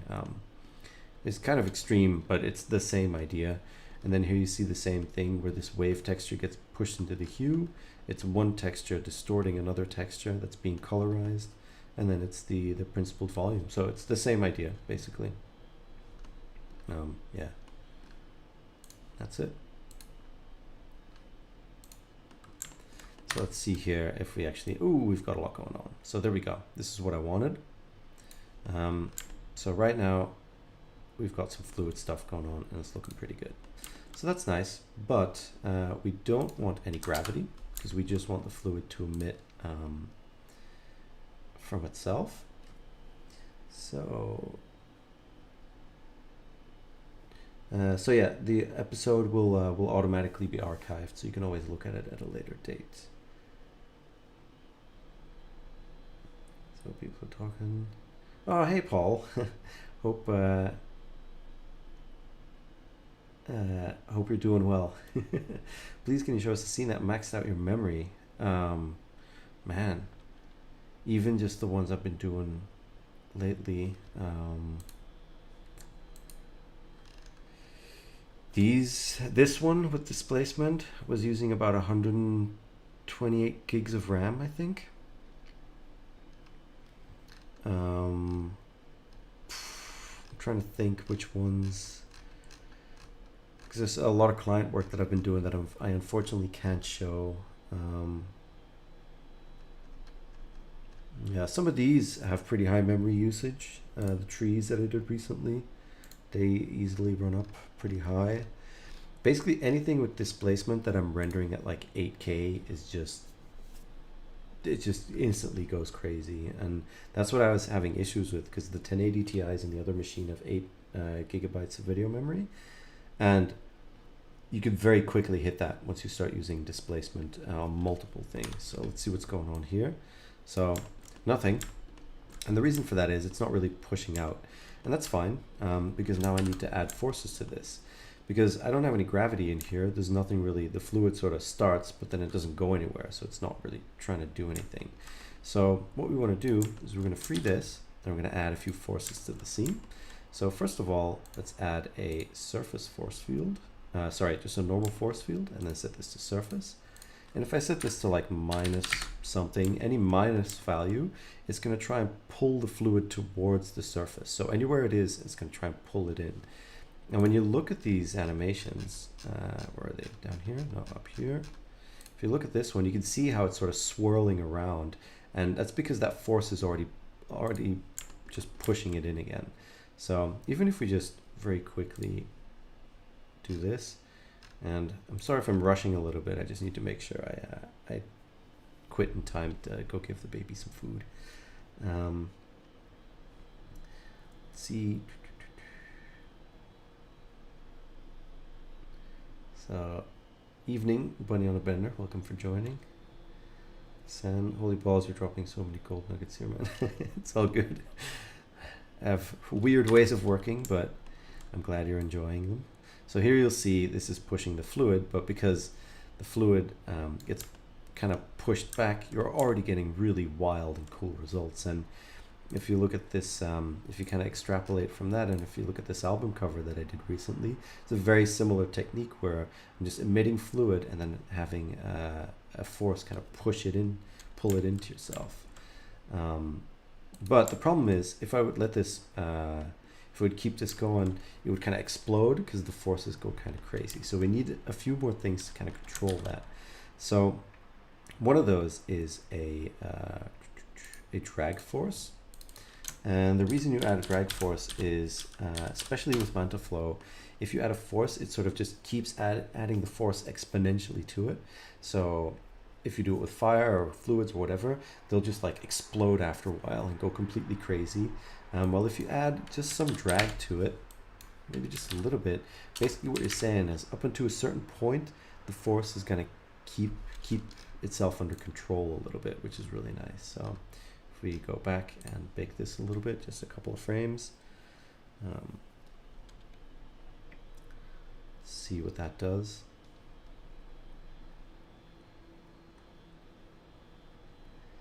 So bug fog effects. Image in terms of workflow stuff, do you build all your node graphs from scratch, or do you create any presets or script to automate certain paths when working in a new file? I used to create presets and stuff, but generally because I'm using the daily builds a lot, and I'm doing a lot of like testing and things as well, I have to reset my preferences a lot, and then have to set everything up again. I just ended up doing everything by hand, and I've gotten quick enough at it to where it doesn't bother me. So now you can see the difference when I play this, because those forces, that drag force has been added, everything behaves a little bit more normal. And now we can add another force to this, just a turbulence force, not trub, but turb, and maybe set this to 5. Let's add a little bit of size to this, so 0.5. So I'm trying to figure out my grid, how large it is. That's okay. And then you can add a driver by typing a hashtag and then typing frame. So now this is going to move. It's going to take the frame number every frame. So this is going to move like 1 unit per frame. So I'm just going to divide that by maybe, I don't know, 10, yeah, 25, something like that. So this is going to move back endlessly, and then we can simulate this for a little bit longer and see how that looks while I answer some questions.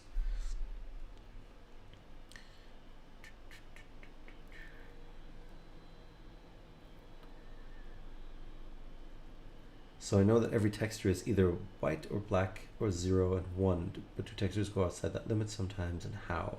Well, yeah, with math nodes, you can easily do that.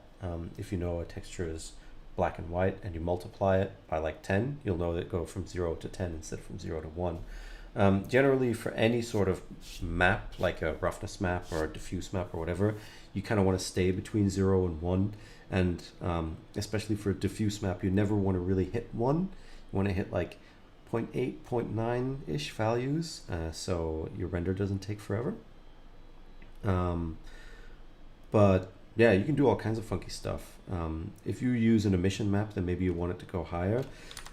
But in 2.91 now they've added, whatchamacallit, they've added an emission strength to the principal shader. So even there, it wouldn't be necessary. So now you can see, because we have some noise going on in here, this becomes like a nice, cool, turbulent sort of thing. Now, to actually properly try and loop this, and I don't know if I'll be able to do the entire thing, we need to do 2 things. First of all, we need to animate this, that it kind of stops flowing after a while. And that's why I use this inflow rather than just a normal setting. So let's see if we want to have this emit until about 150 frames. And then not emit at frame 51, so 151. So now it'll stop. Now the other part of that is this liquid is just gonna keep flowing and doing stuff, and you can actually use something that's in these settings. I'm gonna set the flip ratio lower so it's a bit more splashy and stuff. But one of the things that's in here is the particle radius. I don't know why this is taking so long. Please don't crash on me, that would be funny. Let's give it a second here while I answer some questions, and I'll get back to that. So for a few years I've run into a wall and seemed able to get over it. My creations have gone to a standstill. Any ideas on how to get over that rut in the road? Try other stuff, like maybe try coding something in Python, or you know, maybe a tool that you've never tried before, because anything new that you'll try will almost always result in a good time, for me at least. And if that doesn't work, just take some time off. There's nothing wrong with like leaving it for a month and doing something completely different, because then when you come back, you'll actually have ideas. Because generally my best ideas happen in the back of my mind when I'm doing something else, I find. So yeah, I hope that helps. I know everybody's different, obviously, but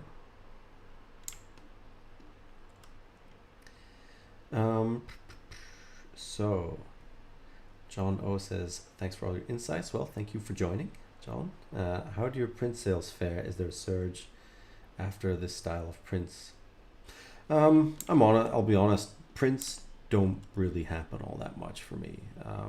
I make them that big because I like printing them myself. So yeah. So Daniel says, thank you for considering the fluid concept. Well, yeah, I mean, we have time, so we might as well try it. So just to get back to that real quick, there's this thing called particle radius here. And this was put in to do the opposite. So sometimes when you make a simulation, if it looks like it's leaking, so like this was kind of put in to fix stuff. Sometimes a simulation seems to never really fill up from the bottom. But the cool thing is you can also use this to actually force that effect. So if I set this to like 0.55 was a somewhat decent value, and I bake this, and let's just let it bake for a little bit. What it's going to do is after a while, these particles are just going to start disappearing. So that means we get something that has a birth, lives, and then dies as a fluid. So now you can start creating fluids that actually have a limited lifespan. So you can actually export them and make them loop and that kind of thing. So Yeah, I hope that helps. So somebody says, yo, Master of Loops, can I ask a question? Of course. There is a way to displace images on a plane. I got this AI made detailed images. I wanted to make it 3D like Han Solo graphite plate. Yeah, just use the displace modifier and throw the image in there. That should be fairly easy to set up. If you are able to create a height map from the image that looks a bit decent, then you're good to go. I think that's really all you would need to do. Should work just fine. Just a plane with a displace modifier, and then the main thing you need to do, no, I don't know why I'm opening Firefox. Main thing you would need to do is if you add it, so what I would do is subdivide it like crazy to make your life easier. You could also do it with a shader and displacement, but if you want to see it in your viewport, just add a displace modifier. Make sure if you add in anything, you could add in an image. I don't have one on hand, so I'm not going to use that. But one of the things you just need to do is make sure that if we go into the top and we just unwrap it and we project from view, now we know that the UV is just aligned with the plane. Make sure you set this to UV, and then you could use whatever UV map you want and project it. So should have worked just fine.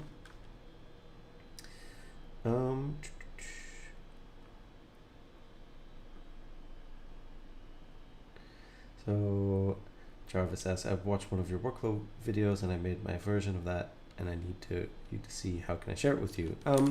Best way is just to share it either via Instagram or to post it somewhere and send me a link through social media. It's probably the easiest way to do it, I would say. You can share it on his Discord server, which he doesn't have. Yeah, people have been asking me about the Discord server thing. I noticed that a lot of people have been doing it lately, so I might get around to it. No major promises though. I am on Discord. I lurk a lot on Discord. I don't always answer a lot, so the problem is I don't have the time to moderate it, so I'd have to find somebody I can trust to moderate it somewhat decently. But I am open to the idea of opening up a Discord server. It sounds like fun, so. So Lise asks, just got here, how much longer do you think you'll be on? Till about midnight, roughly. Tony says, awesome, love your work, thank you very much. And thanks for all the blends and tutorials, bought RTG and it was fantastic. That's great to hear. It's been really nice hearing everybody's feedback. It seems like it really struck a chord with a lot of people, so that's good. So I just tweak the particle radius. The smaller you set it, the quicker the particles will disappear. So we'll see if we can make this loop. We might be able to, maybe not, maybe we will. We'll see. So Bet asks, Decant, can we still expect a conference if there's sufficient distance? We'll see. We haven't really decided anything yet so far. So yeah, there's 4 of us. We have been talking about stuff. We're not sure what we're going to do yet, when we're going to do it. But we haven't lost faith. So we just need to figure out how something could work before we set it up again. You know, it's pretty rough trying to organize something for the first time, and then, you know, with everything that happened, it took us a little while to kind of mentally recover from the whole thing as well and figure out what we're going to do next. But we're not done yet. We're still very much focused on the community, and we'd like to do more stuff in the future. So I can't really give you a definitive answer. That's basically what I'm trying to say. But yeah, hopefully towards the future we'll be able to do something cool. So do you ever use Python in Blender? I do. I create my own add-ons every now and then. It's fun. It's actually, once you get into it, it's kind of cool. So is there any advantage over using all rather than replay in the cache liquid settings, or just have it set so that it's not updating the viewport as you simulate? No, I just like this one because if the sim's good, then it's already on the disk and it's all good, and I don't have to worry about it. The thing I've noticed with the replay cache as well is that there's still bugs. They might have been fixed at this point, but when I was doing these sims before, if you would change a value in any of the forces, it wouldn't update. So you would have to sort of go into edit mode on the domain and then update it, and it got really frustrating to a point where I just started using the baking, because then I know it's going to take all the new values and bring them in. So if we're lucky, this disappears by 300 frames. Almost there. So we'll do one last run, and we'll just set it to 0.5. Might be a little bit quick, but that's okay. And we've got time for a few more questions. So 108 says, good to see you're still alive, man. Keep up the great work. Yes, still here, still kicking. It's all good. So thanks, appreciate it. So Zuix, I think that's how you say it. I found by analyzing Simon Thumb's nose that using linear light blend is a good way to do texture distortion. I haven't tried that yet. I might have to look into that. If you have a Blender Cloud subscription, I can highly recommend Simon's procedural shading course. It is really mind-blowing, really, really cool. Chris P, good evening from Austria. Hey, good to see you here, Chris. So Eiko says, thanks for the advice. You're very welcome. Cool. Jarvis, thanks. I'll share you soon. I'm rendering right now. Cool. Awesome. Hey. What's up, dude? It's good to have Sugar Master in the chat. You see a Stargate opening? Well, it's a fluid sim, so it's a hopefully looping fluid sim. Let's see. Oh, I should have set it to resumable. My bad. So I'm going to set this up and then just bake everything again. But it looks like this is going to work. So I'm running out of questions. Do you do any gaming? If so, what's your go-to game? Yeah, I every now and then I'll get into games for a little bit and then out. I have a love-hate relationship with World of Warcraft, which is fun. You know, I can play it with some people I know, with my brothers and stuff now again. So that's fun, but I don't take it super seriously, if I'm honest. It's more just to relax. I played it really hardcore in college and stuff, and it wasn't really good for me, but that's a story for another time. I used to really like shooters, but I'm getting older and slower, and it kind of sucks now, because I feel like I don't stand a chance anymore in a lot of the modern newer shooters. Other games, I'm trying to think what I played lately. I don't know, can't remember off the top of my head. Yeah, actually I played a bit of Destiny 2 a while back and had some fun with that. Yeah, I don't know, I guess. Okay, personal questions now, I guess. So what do you do besides making stuff in Blender? It's a good question. Sometimes I make music, not much, but every now and again I'll get into it a little bit, playing some video games every now and then. Yeah, play Dungeons and Dragons with a few friends, which is really fun. We try and do that like once a month-ish. It's been kind of interesting trying to schedule it with the baby as well, because that's usually like a full day almost, or an afternoon and an evening. So that's a lot of fun. Going to have drinks has been kind of out of the picture for a long time now. So yeah, it's not that I go drinking all the time anyway, but it's nice to have that option, you know. But with everything that's been going on, I guess it's been a little bit different. Yeah, I don't know. I'm a total nerd, so I like computer stuff in general. I just, you know, I might be making a website, or you know, tinkering with like Linux stuff or server stuff, or doing something. I don't know. Yeah, I'm just interested in all things technical, I guess. So yeah, Witcher 3 is awesome. Yeah, I tried Witcher 3. I tried to play it twice, but the problem with it is I don't have the time to invest in a game with that goes so deep with so much story, and I feel like I'm doing it a disservice if I can only play it like an hour or 2 hours at a time. Like it's rough, because I really want to play it, because I can tell it's really cool, but yeah, I have this weird feeling where I get guilty when I'm playing video games. I get kind of guilty that I'm not doing anything productive, I guess. But Nah, that's just me and being weird, I think. Have you made any graphics for websites? Well, I made my own website, but yeah, I've made a few other websites, but yeah. There we go.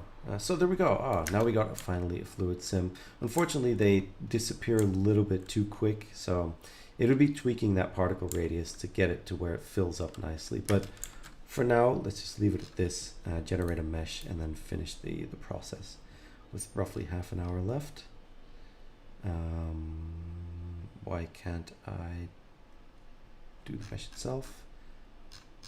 Did that change? That would be too bad. Normally there's a mesh button here, unless I'm missing something.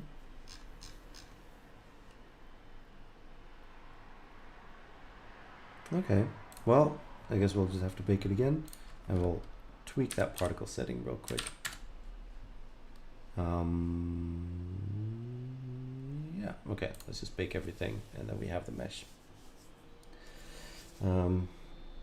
So what are your computer specs? I talked about that a little bit earlier. An AMD Threadripper 3990X CPU with 256 gigs of RAM and an AMD Radeon 5700 XT graphics card.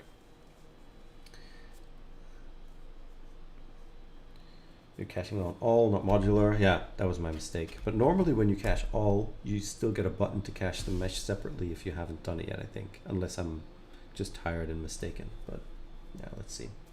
Anyway, while this caches, I'm going to have a drink and eat another candy and be completely unintelligible for a second.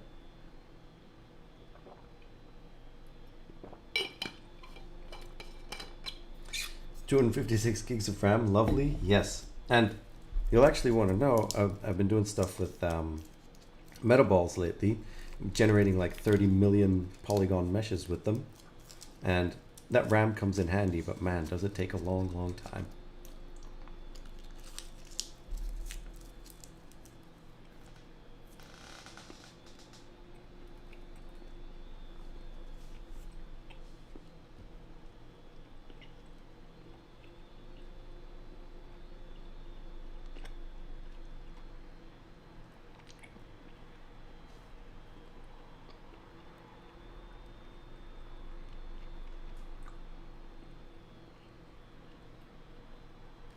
Man, I don't know if you guys can hear me munching, but it's got to be some hardcore ASMR.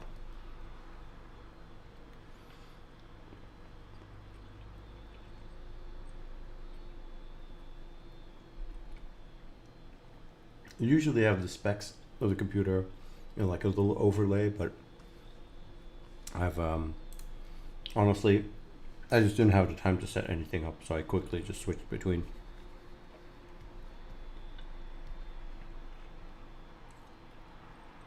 Now, interested in the RTX cards?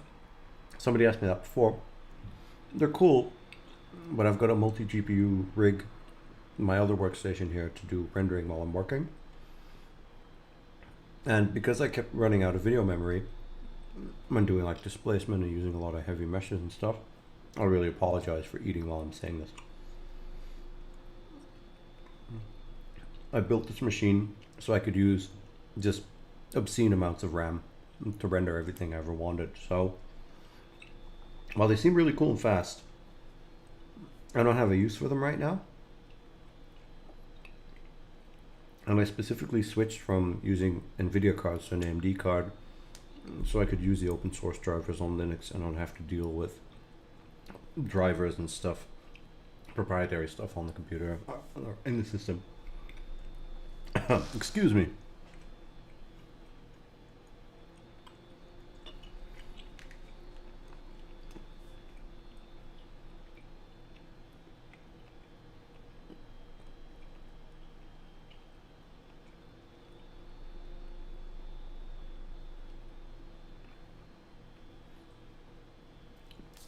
So how is out-of-core rendering on AMD? I think it works on OpenCL, but I just use CPU rendering, so I don't really use the GPU for rendering anymore. But yeah. So yeah, metaballs were not really optimized. No, but at the same time, if you leave it long enough, it'll do it. They don't crash, they're just slow. because it's single threaded, but they do it.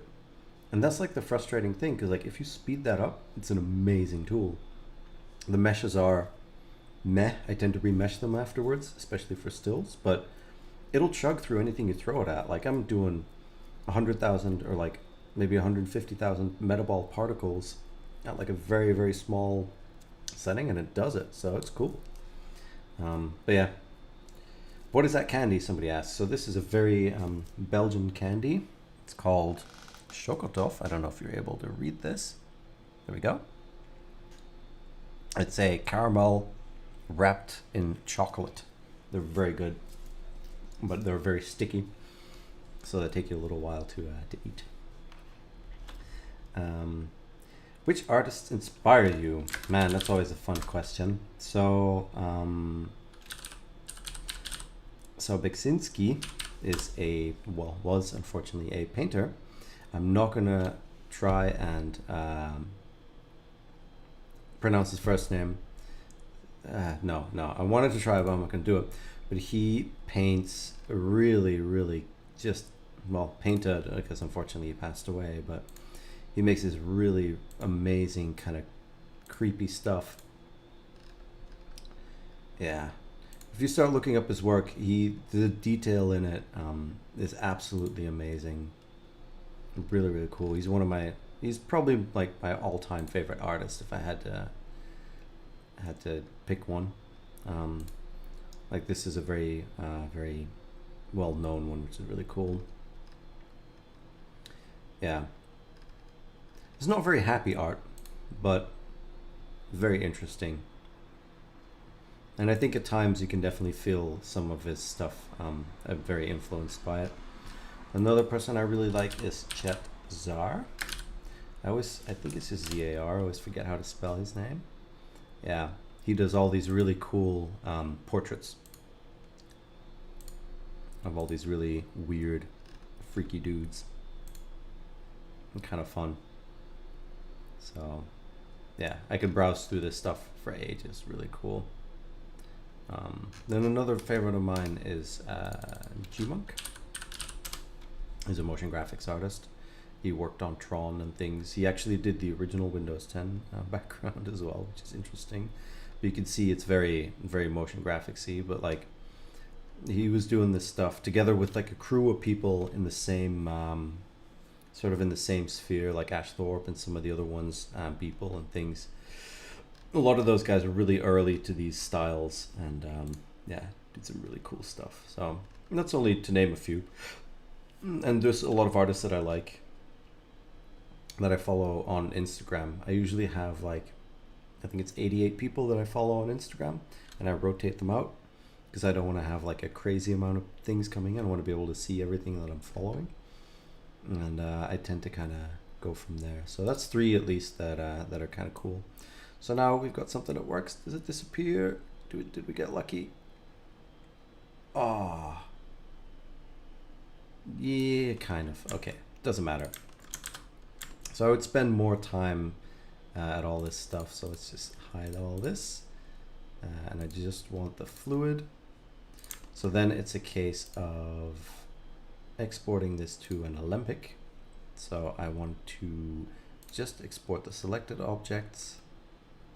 I don't need to export hair or particles. I just want to export the mesh. And let's export that real quick. Oh yeah, sorry, I forgot to switch screen. So I'm exporting this fluid mesh, fluid mesh as an Alembic. Apologies for not switching. I'm still getting used to the whole switching thing. So yeah. So hopefully modifier nodes would make them eat less RAM, or even as little as shaders do. I doubt it because you're still dealing with all that mesh data, but it'll be cool to see what comes out of it. So yeah, put my PC specs on the about page. Yeah, but the thing is, I don't mind doing it maybe in an overlay on the video, but like putting it on my about page, it almost feels like boasting, which is the last thing I want to do, you know, because I know it's really expensive gear, and I know not everybody has the means to buy that stuff. You know, because it's my job, I spend a lot of money on it, and I don't want to come off as like kind of a butthole. So that's why I wouldn't really want to put it anywhere super visible. So really all I'm doing is just importing this twice now. And then because I know the other one is at 150 frames where it stops, I would offset the second one. Is it 150 or minus 150? It's going to be minus 150 because this is inconsistent in the UI. There we go. And I forgot to turn on the collision on the torus, but at least now, let's see if we can actually make this work, if you'll see it. So this is frame 1. Yeah, that little bit here is going to disappear because we didn't really have a proper ending. But now you can see this actually, if we set it to frame dropping, this should loop. There we go. And now it loops. So that's the idea.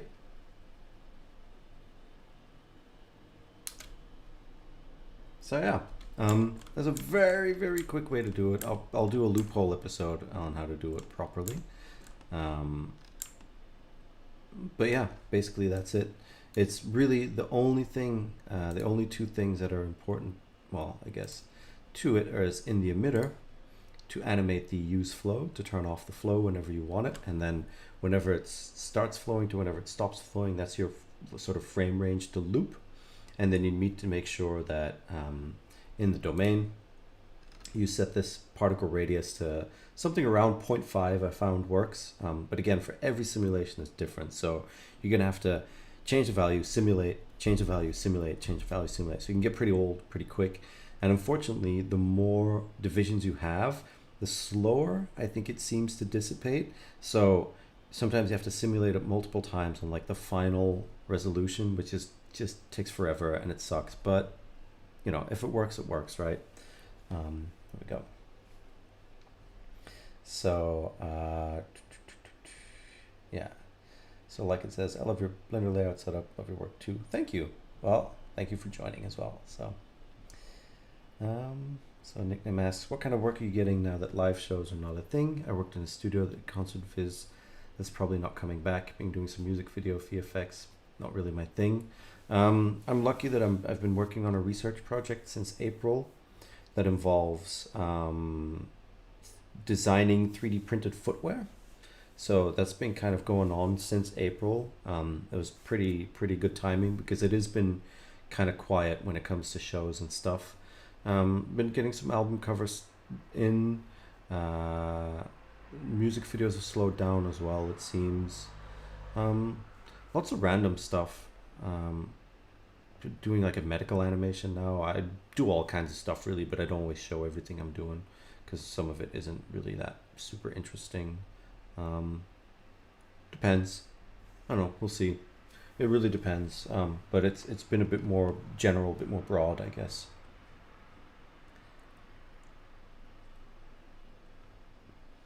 So Robert says, as far as I know, and I'm going to switch over to my face again and then maybe start wrapping this up a little bit. So I'll answer all the questions that are left and then we're done for the night, I think. So as far as I know, they now add up the memory. It's not shared anymore. Apparently the new NVLink bridge is fast enough to pull the memory.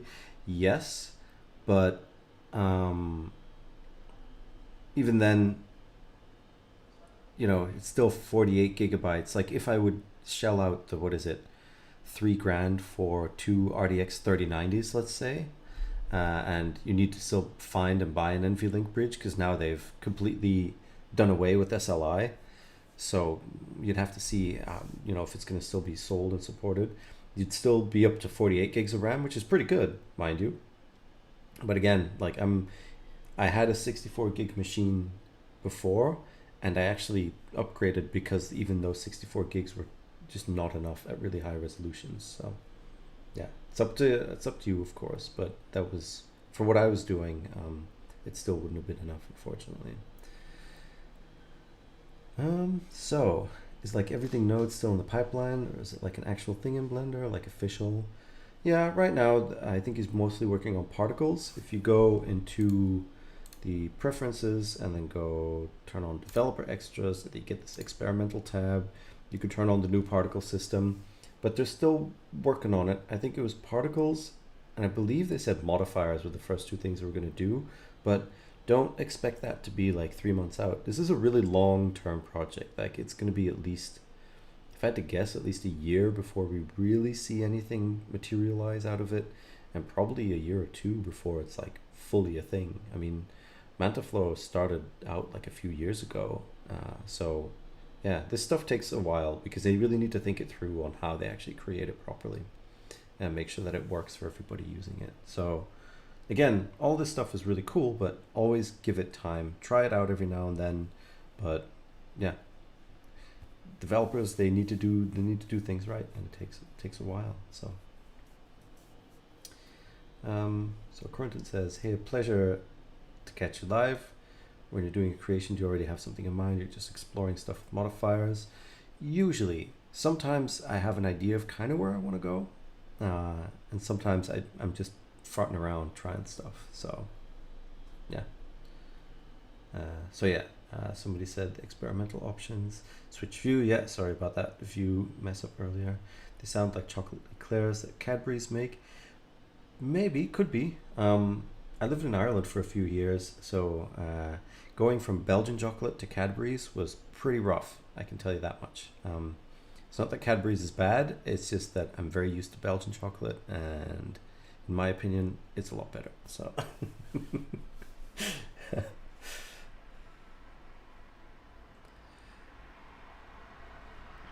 he doesn't read the newest comments anyway. Well, yeah, I'm kind of glancing over sometimes, but I'm also trying to concentrate on what I'm doing. So it's, yeah, sorry about that earlier.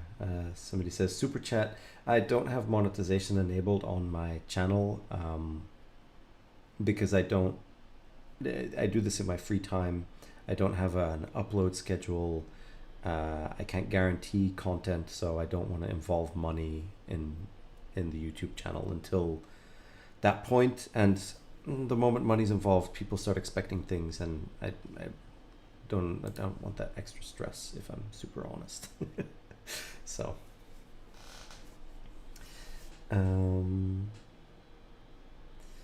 make it an FAQ section. It won't look like you're boasting about the specs. I guess, yeah.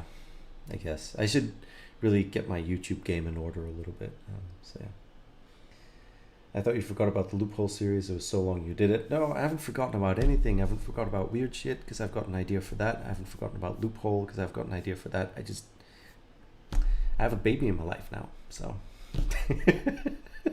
things just take a little bit longer, I'm afraid. I wish I could just take like 2 weeks off and record a bunch of stuff that I could then just put out over time. But this is not how it works, unfortunately. That's the downside of being freelance, and yeah, and a new parent, I guess. So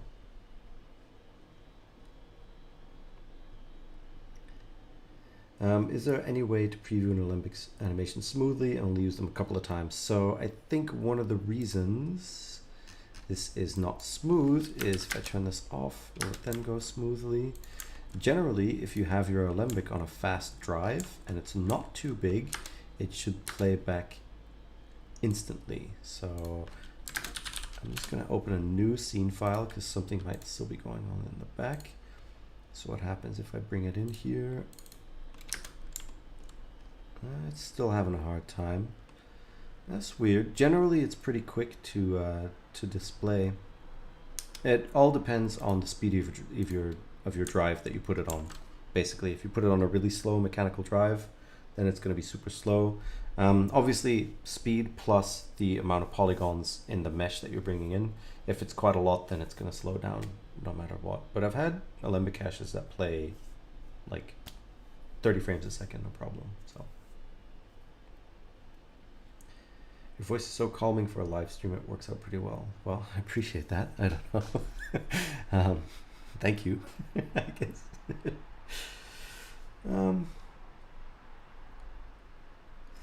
So speaking of new features, Quick Explode is now done with particles. Weirded me out a bit. I haven't actually seen that yet. Let's see. Poor Suzanne's gonna get dragged into this again, and she, there we go.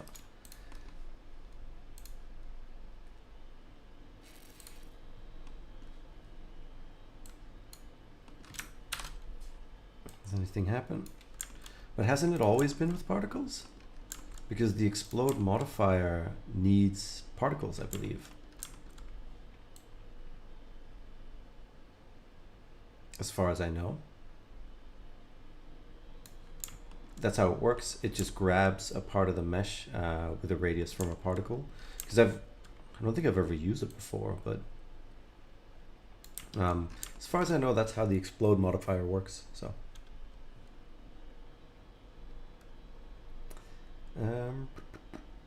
Ever played RuneScape back in the day? I didn't, but my brother did. Pretty hardcore, but I never did. So, can I get a wallpaper of those crazy wireframe structures you showed earlier? I guess. I'm trying to think if I have them up anywhere. Ping me on social media or send me an email through my website. And then I'm happy to arrange something and throw them up somewhere. So, because you ask me now, but I'm gonna forget. So if I get an email, I'll when I have time, I'll be able to just quickly convert them and put them somewhere so you can download them. Otherwise, I'll just completely forget. So my brain's a sieve lately. Egan says, just want to say about your course, a lot to take in, but so valuable. Thank you so much. Best course ever. Much love from South Africa. Thanks, Keegan. That's really good to hear. I'm glad you enjoyed it. So thank you for buying it as well. It's really nice. All the support from everywhere. It's been really, really heartwarming as well. So yeah, if I'm not careful, I get a little bit emotional about it. But it's cool. So thank you, and I'm glad you're enjoying it. Cool. So let's see.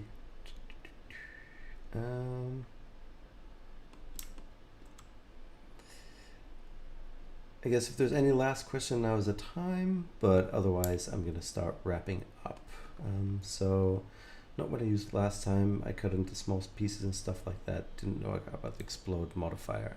Okay. Yeah, this one just uses the particles basically.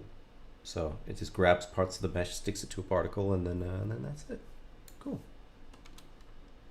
Jarvis, you sent it to me on Instagram. I'll look at it after I've gone to give the baby some food. So when I check Instagram later tonight, I'll probably see it pass by. So awesome.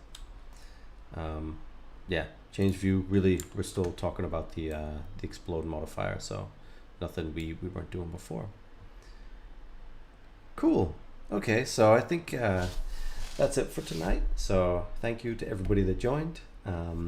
I hope you all have a really nice night, and yeah, if there's anything else, you know where to find me. Hopefully, now that I've gotten back into the groove of streaming, I'll be able to do another one again soon-ish. But again, it all depends on the schedule, so we'll see. All right, good night, everybody. Enjoy the rest of your weekend, and we'll see each other in the future. Bye.